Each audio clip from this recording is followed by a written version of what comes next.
Welcome to this edition of the program. I'm Mary Evers. And I'm John Luck as we come to you from our BTV studios for the first time in about 15 or 16 months. It's crazy to think about. A year plus ago, we started things off with the pandemic, and now it's starting to come down a little bit, which is a good thing. And it's good to be back in the studio. It is. The graduating class of 2021, regardless of what school you're talking about, will have stories to last a lifetime. A worldwide pandemic canceling popular activities, the transition from classic in-person learning to remote learning, and when returning back to class, the need to wear a mask and socially distance from one another. At the high school, it was truly a celebration, and although the students had to wait an extra day, it was certainly worth the wait. Pomp and circumstance ushered the graduates onto the football field in front of friends and families, and BR Superintendent Derek Swenson recognized that this was a year of sacrifice for the seniors who had many traditions altered or canceled altogether. These have been truly unprecedented and trying times. And as we attempted to navigate the uncharted waters of our new normal, we became increasingly aware of the fact that sacrifice was a required component of this truly unfortunate ordeal. Members of the class of 2021, you endured your fair share of sacrifice and have unfairly foregone various rites of passage that transpired through one's high school experience, and especially that of one's senior year. The superintendent recognized members of the class for their academic achievements and also recognized senior Shane Bridges, who had perfect attendance through all 4 years of high school and then some. Shane had perfect attendance since the 6th grade, adding up to 1,080 straight days of school. Class valedictorian James Peterson used a part of his address to the seniors to recognize the help and support of family at home and members of the BR family. The families with us today deserve our extreme gratitude and appreciation for making us into the individuals we are today. The love and support from them was essential to the success of each individual graduate. Likewise, the incredible teachers with us today and watching from home deserve our utmost gratitude and respect. The diplomas which we receive today are a direct result of the tireless devotion of our teachers to each student that walks the halls of BR every day. Despite the last 15 months being a whirlwind of emotion, James pointed out that through the rough points, the students in the district showed resilience in an effort to return to normal. A little over a year ago, on March 13th, we all sat in our classrooms, unaware of what the next year would bring. Many of us believed that the idea of canceling school for more than a week was utter insanity. However, the word canceled soon epitomized the essence of the year 2020.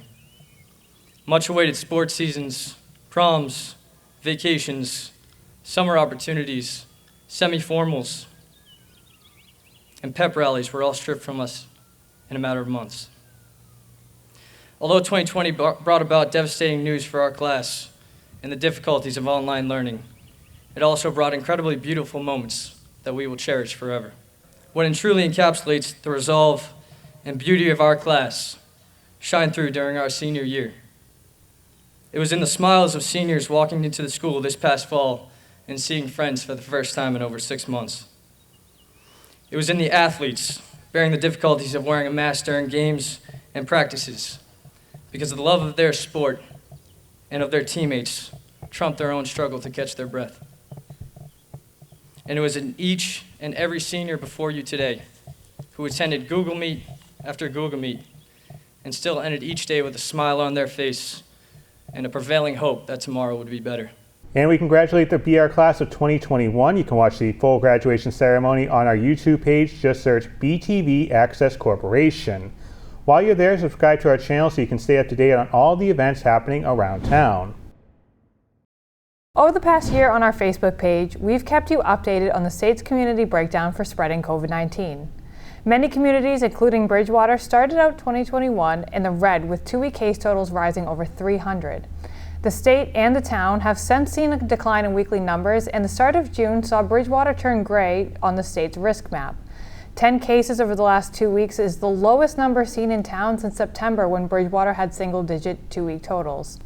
A positivity percentage of 0.8 is the second straight week we've seen under 1%, which hasn't been accomplished locally since mid-October. And Bridgewater Town Manager Michael Dutton told the council at their June 8th meeting that 54% of the residents here in town received one dose of the COVID-19 vaccine, and 40% of the community is fully vaccinated. According to Mr. Dutton, the town is around the middle of the pack here in Plymouth County for vaccination rates. A reminder that the Kelly Gym at BSU is a regional vaccination site. And for more information on the local impacts of the pandemic, including information on the mask mandate being relaxed last month, visit bwaterportal.com. Today the light must shine, and it must shine brightly right here in Bridgewater, Massachusetts. A number of residents and invited guests were at the Academy building as a pride flag was raised on Monday. The Bridgewater Communities for Civil Rights presented the council with a request to okay the move, a move that was voted unanimously. BCCR member Vernon Domingo said that moves like the one Bridgewater okayed are important to show that a community is truly with all of its people. It is extremely important at the local level that towns and communities openly and clearly express the sentiment that all are welcome, equal and accepted here, that all are free to follow their hearts, to be their authentic selves, contributing in many different ways to our civic life. So we're here today to celebrate Gay Pride Month, and really more importantly, to commit ourselves going forward to equity and inclusion, as my fellow councilors have addressed, and gender identification and sexual orientation are not going to be permitted to be a rationale for exclusion or intimidation in this town. And we have the full flag raising ceremony on our YouTube page. Again, just search BTV Access Corporation. Music is back at the Alley. The local summertime favorite music alley returns home next to the Old Town Hall in the Common. Musicians from around New England will play for residents in the alley for the first time since 2019. Last year, the concert series went virtual, and we brought you those concerts, and we'll bring you the replays of the concerts this year on Music Alley Presents on BTV. Concerts take place on Thursdays from 5:30 to 8 p.m., and they are free. For more information on the Alley, the artists, or how you can donate to keep bringing these talented artists and musicians, visit the Alley's Facebook page, search Bridgewater Music Alley. And sticking with the theme of everything returning for summertime traditions, the 4th of July celebration returns after missing last year due to the pandemic. The parade, carnival, and fireworks will all take place this year on the 4th, which is a Sunday. Make note of that. I had a chance to talk to a member of the committee and a familiar face here on BTV, Jeff Fowler, about the day and how you can help the tradition continue. Jeff, this is a day that's put together by dollars and money by the community. It's community funding its own events. It really is, John. Especially this year, we got the word from the governor just a couple weeks ago that it would be possible to have the event this year. So we kind of put it out to the community to see if there was interest. There was overwhelming interest. A lot of donations coming in almost immediately. I think people really need this event, especially this year, to kind of feel a little bit more closer to normal and kind of bring some things back together. And there are a number of ways that people can help out if they want to take part in the fundraising for the 4th of July. I know the years that I've been covering the event with you, you always say $1 or $2 from everybody that goes to the 4th of July can really put a big dent in the bill needed for the fireworks that takes place down at Legion Field. They really do. Even spare change. I think we actually, a couple of years ago, added up all of the single dollar bills we had and $5 bills, and the total came to well over $1,000. So it can definitely make a difference. Folks will see canisters around several businesses around town where they could, donate loose change. We'll have some fundraiser events coming up here during the month of June at several of our food establishments. We also have links to our PayPal donations on our website, which you can check out. We also have Venmo, which is very popular this year. So you can go at BW4 of July for Venmo, and for PayPal, it's donations at BridgewaterMA4th.com. And of course, BridgewaterMA4th.com has all the information on the day. You can enter raffles, you can buy t-shirts, all kinds of good stuff.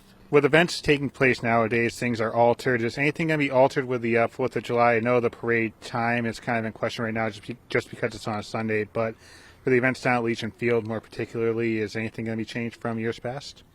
Not too much. We will have the carnival and some food and some music that'll start up right around 5 o'clock-ish. Definitely folks will want to get there earlier so they have time to use all of the tickets and take advantage of the rides, of course, because we do have to shut those down before the fireworks start. There may be slight differences on how much we're able to have just because of permitting or maybe some last-minute organizing, but I think certainly compared to where we were a year ago and where we've been here up until recently, I think people definitely appreciate what we have down there. And the biggest part of it really is just bringing everybody together. It's really having the people down there, having the atmosphere, and of course having the fireworks that brings everybody together. And finally, I want to talk to you about the 4th of July committee, because this is a group of volunteers, yourself included. Lisa Curley, of course, is near the forefront of the operations for the 4th of July committee. This is all volunteer stuff here that you guys do. We sure do. It's a committee of roughly 5 or 6 people. We're very dedicated, obviously. We do have the support of the town, which is great. We have all the public safety departments on board. Town manager's been very supportive. So that definitely helps. Recreation department as well. And, of course, the residents of the town that are always more than willing to help, which is great. CERT team helps out tremendously on the day itself. So it really does bring all the resources together, which is nice. Results from a bias and discrimination survey is presented before the council. We'll have some of the details from the presentation after the break. Plus, members of the community and surrounding cities and towns gather in the Common to mark 1 year after life was taken and a movement expanded. Watching my mom and dad age is hard. I worry about their financial decisions. I don't know where to turn for advice. For resources, tools, and self-directed courses, visit smartaboutmoney.org. A non-commercial organization focused on your financial success. Drownings are the #1 cause of accidental death for young children. Simple safety steps are the best way to prevent these tragedies. Make sure kids learn how to swim. Designate an adult water watcher to watch kids in and around water. Save the phone calls and texts for when the kids are out of the water.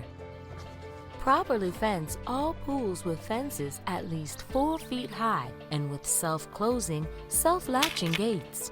When above-ground pools aren't in use, remove the ladders. When pools aren't in use, cover them. Teach kids to stay away from drains. And if a child is missing, check the pool or spa first. Consider the steps you take, then add a few more, because you never know which pool safety step will save a life. Until it does. Simple steps save lives. To learn some new ones, visit poolsafely.gov. This past week, professors from BSU, Dr. Taylor Hall and Dr. Jabril Solomon, presented the results of a survey conducted by the DICE program and BCCR on discrimination that is faced by both the citizens of Bridgewater and Rainham to the Town Council. The survey was made up of people from all genders, races, and backgrounds in the 2 towns and focused on biases that occur based on race, sexual orientation, gender identity, disability, and size. In the end, 69% of the people surveyed said that they believed the community was not inclusive. And one of the questions we ask all the residents who participate, all of them, Black, white, brown, from all walks of life, from all economic background, when we ask them, have you experienced or witnessed identity-based mistreatment of people based on either their race, their ethnicity, their religion, their gender, their sexual orientation, their disability, their mental health, their size, because sizeism is a real issue in the community. 69% of the people who answered it said, yes, I have experienced it and or witnessed all these forms of injustices happening in this community. Next, we ask people, how inclusive do you think this community is in terms of sort of how it looks at people? How inclusive it is in terms of race, gender, and ethnicity? Again, 61% of the people who answered the question said the Bridgewater Rainham community, they do not find it inclusive when looking at race, ethnicity, religion, gender, sexual orientation, disability, mental health, and sizing. I mean, this is something for us to really think about, that this is what people are saying, that's what they experience that's happening. After the presentation, the counselors were able to ask questions and voice their opinions on the findings. But there seems to be a disconnect even with all that happening about how do we let the community. So what has not really, I have not really thought about in the past is not that the website is the end all be all, but one is the forums, again, having more forums in the community with the police chief and talk about the things that the town police department has already implemented and been doing for a number of years. Where are they headed? And certainly a landing page somewhere on the town's website that really spells out all of the things, because even as a member of the town council, I think that diversity, equity, inclusion issues within our town, and the pride flag is an example of that the council as a whole collectively is hearing members of the community and taking what I would consider to be the term action. We're taking action. I think maybe I would start with just an apology. I think if people are experiencing that in our town, we certainly still have work to do. So I appreciate the efforts to collect the information. I know, as others have said, we are hearing it. I think in terms of action, I think I probably have a few comments. Action to me seems like a singular event. And so while I think we need a collection of singular events to move forward, I might even focus a little bit more on behaviors, right? So what are some longer term changes we can just sort of drive into the community with the benefit of the roles we have. The groups have agreed that another survey will be given within 6 months from now and then a year, so that the council can see if their plans for improvement have been working on the community. To listen to the presentation as a whole, you can watch the council meeting on BTV or the town's Facebook page. The end of last month marked 1 year since George Floyd died. You've no doubt seen the video of the Minneapolis man's last minutes, but the impact of that moment continues to be felt today. On May 25th, a candlelight vigil was held in the Common to mark the 1 year anniversary of Floyd's death. Stories and words were shared by the speakers, but the message remained clear that there is still plenty of work to do. We are not immune to this type of racism and injustice here in Bridgewater or Massachusetts or even New England. This is not a them problem. This is an us problem. As the sun set on the Common on May 25th, residents from Bridgewater and surrounding communities stood in solidarity to show that the community is working to spread a message of unity and racial equality. This vigil took place 1 year to the day a man in Minneapolis lost his life, but the vigil also served as an opportunity to show that this is a problem that continues today and takes place across the country, including right here in Massachusetts.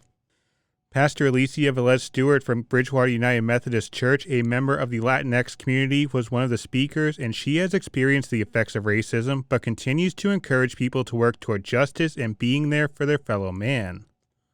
And it is a very personal situation for me. I myself, as I said, people are not immune, even in places of what would be considered power and privilege, of being affected by racism or oppression or injustice. And so I know I myself have experienced it both in my pre-ministry life and as a pastor. And so I feel it is my job and my call to remind folks that we are all connected, whether you call it God or you call it something else. And that it is because of that connection that we are called to help one another and to bring these matters to the attention of the public and to encourage people to work toward justice. Members of the BCCR were in attendance, and among the handful of people standing around the Common holding signs calling for racial justice and urging people to use their voices to demand change. Standouts like the one that took place before the vigil are not new to people who drive through the Common, but Bishop Tony Branch has seen some of the work Bridgewater has done, and although there may still be work to do, the bishop has been impressed with what the community as a whole has done. One of the most impressive things that I've seen in this city is really around reconciliation, whether it be with the police department or even looking at public education. So I am not only prayerful, I enjoy seeing my brothers and sisters in Bridgewater. And let's be honest, the fact remains Bridgewater is a majority community, meaning that the majority of its residents are white. And quite frankly, the United States is not going to change until our white cousins, because we all are cousins of each other, really take the mantle in terms of making sure that injustice is dismantled in everything that we do. While there were many people from many age groups in attendance listening to what was being said, there were also a number of younger people as well. While the country continues to work toward a goal of racial equality, there was hope from many of the speakers that the youth in America are a big part in shaping the road ahead. It is extremely important because our youth model what they see. And if they see us not loving and being respectful of each other, then they think it's okay for them to live their lives any kind of way. One of the things that you're going to notice if you look at the generational gap is that this generation is way ahead of us in terms of racial justice. They're way ahead of us in terms of social justice. So quite frankly, some of us old folks are catching up. But we have a responsibility also to teach them, to give them the oral history, whether it be with respect to the urban league or the NAACP. Still there's training that needs to be done. But this is a generation, quite frankly, that are dating each other, that are partying with each other. There's been a lot of simulation of dance and stuff like that. So they are way ahead of us as far as old folks to catch up and make sure that we're guiding them appropriately. Fair to say that, experience is a teacher, but we don't want these kids to continue to have experience be their teacher. We want them to learn from the things that have, preceded us in history and take those things as lessons and be able to move forward and really seek justice. I think the thing here is we have to have accountability in order to get equity. And we have the full Vigil available on demand on our website, btvaccess.com. We'll be right back. My muscles ached. I was tired all the time. My son had a full-blown asthma attack. It came out of nowhere. The unsettling thing about some symptoms is a fever, headaches. You don't always know what's causing them. It was Lyme disease from a tick bite. A reaction triggered by cockroach allergens. I had West Nile virus from a mosquito. Threats to your health can come from unexpected places. Mosquitoes, ticks, and cockroaches can make you sick. Get the facts. Visit pestworld.org. I understand. I know it's not your typical resume. Okay, well. But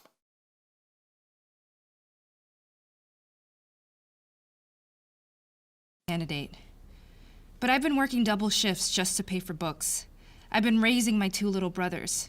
I'm determined, driven, motivated. Isn't that what you're looking for? Look beyond the resume and discover new ways to develop great talent at gradsoflife.org. I'm Ferdinand. You look at me and think big. You think scary, but I'm a little misunderstood. Sorry, I almost killed you. We've all been misunderstood. I'm not a fighter. I don't understand that at all. Kids with learning and attention issues like dyslexia and ADHD are misunderstood too. Take the time to understand. Best plan ever! With the right support, everyone can reach their full potential because you can't judge a bull by his cover. Learn more at understood.org.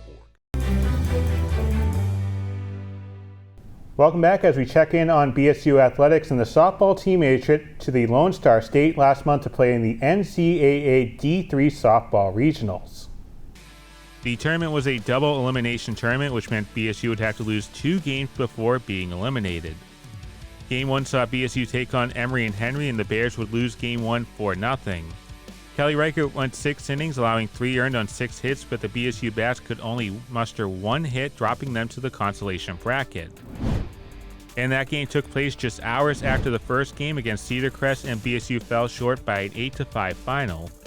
Megan Sharon went 2 for 4 with an RBI, while Reichert appeared in the circle for Game 2, going 5 innings in relief, allowing 4 earned runs on 7 hits. At the plate, she went 3 for 4 with a pair of RBI as BSU's season ends with a record of 17-11-1. Bridgewater is home to some new champions as members of the Bridgewater Police and Fire Departments took part in the Be Fit Heroes Cup hockey tournament. The group posted a 4-1 record with John Hart leading the team in goals with 6, and defenseman Matt Iafrate had 3 goals as part of a 6-point weekend. Maybe Matt can teach the Bruins how to be a defenseman, but another story for another time. The group did bring home the trophy and a banner for the Division C3 championship, and the event as a whole, which featured a number of teams made up of first responders and military members, raised nearly $300,000. As the temperatures start to climb, a Cleveland Clinic doctor is warning parents about the hot car deaths which have increased in recent years. In fact, in 2018 and 2019, a record 53 children died of vehicular heat stroke. This is a topic very close to my heart. And the reason is that we see this loss every summer. Every summer we see and hear about a tragedy which could have been prevented. According to the National Highway Traffic Safety Administration, a car can reach up to 115 degrees when it is just 70 degrees outside. The federal agency also noted that the majority of hot car deaths happened because a child was left behind in the vehicle. People may wonder how that's possible, but Dr. Purva Grover, who is an emergency medicine physician, says it can happen to anyone. A parent could be running late for work and get distracted, or maybe the caretaker's routine changed and they forgot. Her advice, put something you would need for the day in the back seat, like a cell phone, briefcase, or purse. You could even use one of your shoes. She says that those items are by no means more important than a child, but it can help with the extra layer of protection. The more awareness we create about something, the more we hear about something, the more cognizant we might be as we are going through a daily life to say, oh, that day I heard so-and-so talk about it. And even if it just brushes or crosses your mind one hot second, that might be that 1 second of cognizance, which reminds you or alerts you and can really save a human life. Dr. Grover says another suggestion is to leave your car windows cracked. That way there is some airflow in the vehicle, and it would also be easier for a bystander to hear yelling or crying if a child was accidentally left behind. Ending the show this week with a story that has been trending on social media. Graduation ceremonies across the country are special in their own way, but one principal in North Carolina wanted to add his own flair while sending a message to the graduates.